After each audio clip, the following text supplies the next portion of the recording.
Okay, my name is Tawalamo and मैं इसका wife बोल रहा हूँ। और हमें चंडीगढ़ में हम दिखाने गया था, तो डॉक्टर 2-3 को दिखाया था पर कुछ भी सेटिस्फेक्शन नहीं हो रहा था, क्योंकि इसका 1 साल से ये खून गिरना ऐसे हो रहा था। मुझे तो बहुत परेशान हो गया था। और अचानक से हमें डॉक्टर हर्ष मिला था। तब जिससे भी डॉक्टर अभी तक डॉक्टर किसी के पास भी गया ना, तब डॉक्टर जो भी बोलेगा वो हमें सेटिस्फेक्शन नहीं होता था। तो जब डॉक्टर हर्ष मिला तो जब उसका बोलने का तरीका जो एक्सप्लेन किया उसने, वो सब हमें सेटिस्फाई हो गया। और उसके बाद हम डॉक्टर हर्ष ने बोला दिल्ली में दिखाओ, गुड़गांव में ना, तो वहाँ में सर्जरी होगा, दूरबीन से सर्जरी होगा बोला। उसमें दूरबीन से सर्जरी करते समय इतना ज़्यादा कट नहीं होता है बोला। तो इसलिए हम यहाँ में आ गया, तो डॉक्टर हर्ष को दिखाया और उसके बाद सर्जरी हुआ, सर्जरी सक्सेसफुल हुआ। नमस्कार, मैं डॉक्टर हर्षवर्धन पुरी, मैं एक सीनियर कंसल्टेंट चेस्ट सर्जन और लंग ट्रांसप्लांट सर्जन हूँ मेदांता द मेडिसिटी गुरुग्राम में। आज हम जो बात करेंगे वो करेंगे एक बहुत कॉमन इंडियन डिजीज़ के बारे में, जिसको कहते हैं हेमोप्टिसिस या बलगम के साथ खांसी के साथ खून आना। इसमें होता क्या है, बेसिकली पेशेंट को कोई ना कोई चेस्ट की प्रॉब्लम होती है, जिसकी वजह से जब उसको खांसी आती है उसको खून आता है। खून आने को हम डिवाइड करते हैं माइल्ड, मॉडरेट और सीवियर हेमोप्टिसिस के अंदर, और ये पेशेंट को हम वैसे ही ट्रीट करते हैं जो जिस कैटेगरी में ये फॉल करता है। तो सबसे पहले जब पेशेंट हमारे पास आता है, हम उसको इवैल्यूएट करते हैं, देखते हैं कि उसका हेमोप्टिसिस कब हुआ, कैसे हुआ, उसके साथ एसोसिएटेड सिम्टम्स क्या हैं, और उसके कुछ बेसिक टेस्ट कराए जाते हैं, जैसे कि एक सीटी स्कैन कराया जाता है। हम इसमें अत्याधुनिक सीटी स्कैन कहते हैं, जिसको CT angiography of the chest with bronchial artery mapping कहते हैं।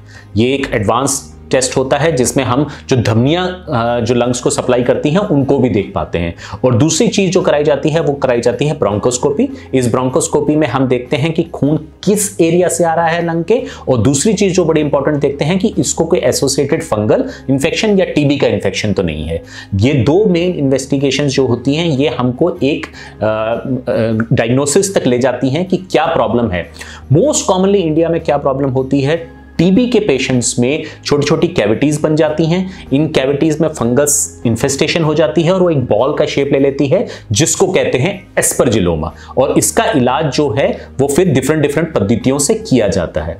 ऐसे ही एक पेशेंट जो हैं वो हमारे पास आए, जिनका नाम सिरिंग था। ये मुझे पंजाब ओपीडी में दिखाने आए थे। हमारी पंजाब में हर 4th वीक के एंड वीक में हमारी अमृतसर, लुधियाना, जलंधर और पठानकोट और चंडीगढ़ में ओपीडी होती है। उसी एक ओपीडी पे ये मुझे दिखाने आए थे और ये बहुत प्रॉब्लम में थे, क्योंकि 1 साल से इनको माइल्ड हेमोप्टिसिस हर वीकली ऑलमोस्ट हो रहा था, जिसके लिए ये मल्टीपल दवाइयां ले चुके थे पर ये ठीक नहीं हो पा रहे थे। हमने इनको इवैल्यूएट किया। इवैल्यूएट करने में पता चला कि इनके राइट लोअर लोब के अंदर एक कैविटेटरी लीजन है, एस्परजिलोमा बना हुआ है, जिसकी वजह से इनको ये प्रॉब्लम हो रही है। हमने कुछ टेस्ट किए इनके, वो टेस्ट में टीबी वगैरह सब नेगेटिव आया, तो हमने इनको सर्जरी के लिए प्रिपेयर किया और हमने इनकी दूरबीन की सर्जरी की, जिसको एक वैट्स लोबेक्टमी कहते हैं। और वो जो खराब पार्ट था हमने निकाल दिया।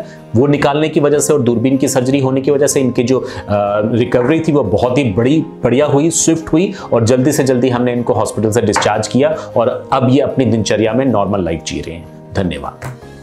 डॉक्टर हर्ष टीम और सबको हम थैंक यू बोलना चाहते हैं। और अभी इसका खून भी नहीं गिर रहा है, अभी सब ठीक है, ठीक हो गया और हम बहुत खुश हैं। Thank you so much for doctor Harsh team, doctor Harsh और doctor Deepika and Meenakshi ma'am, जो इसका ड्रेसिंग हर रोज वही करता था। और डॉक्टर राहुल, डॉक्टर परवेज, और किसी का तो नाम नहीं पता है, पर फिर भी थैंक यू, सब बहुत कोऑपरेटिव था और अच्छा था। Thank you. अभी ठीक हो गया मेरा दिक्कत।